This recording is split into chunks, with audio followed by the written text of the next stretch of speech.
ما در عرفه تجلیل جشن 30 سالگی استقلال کشور قرار داریم. درود بینندگان گرامی، من هستم دلیر بدلوزاده، خبرنگار روزنامه خطلان.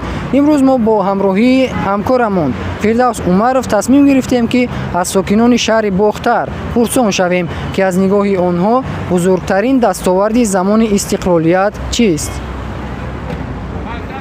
بسیار آباده شد، آزاده شد، همه جا خسرو شد. من جوانو مکتبات خوانده سن، ادب و آداب یاد گرفته سن. راه‌های نو کشیده شد، انشاءهای نو تیار شد. خیلی آبادانی شده ایستادند، راه‌های نو کشیده ایستادند، گیس‌های نو شد، کارخانه‌های زیادی تیار شد. دستاوردها بسیاره، دستاوردها بسیار. شخصا برای شما کدامش از همه مهمتر است؟ مهم که انمی راهی لیل نموده همون چرا شکایدن بسیار چشید مود آسان شد.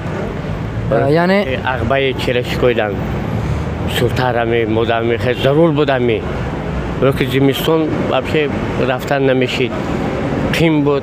حاضر کی وقتی بخواهی سودا وست میری میوی گیس روغن و راه‌ها انشاءات‌های زمانوی که ما در این استقلالیت به دست آوردیم، در این 30 سال استقلالیت. اگر من همین خیلی آرزوی قطعا میزنم که اگر استقلالیت نمی بود هیچ محل ما وجود نداشتیم.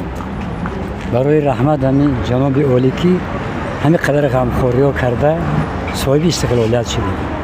وقتی که ما با استقلالیت صاحب شدیم ما توانستیم که مستقلانه تمام ساحه چه اقتصادی، چه اجتماعی، چه فرهنگی، چه علمی، چه دینی را خودمان پیش بریم.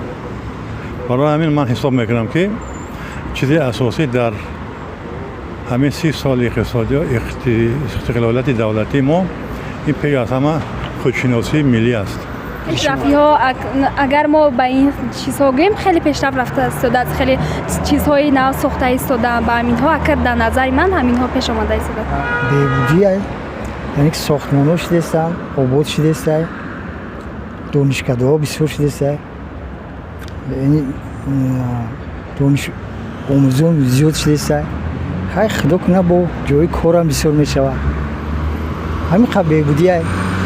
در همین بهبودی ها دیده است.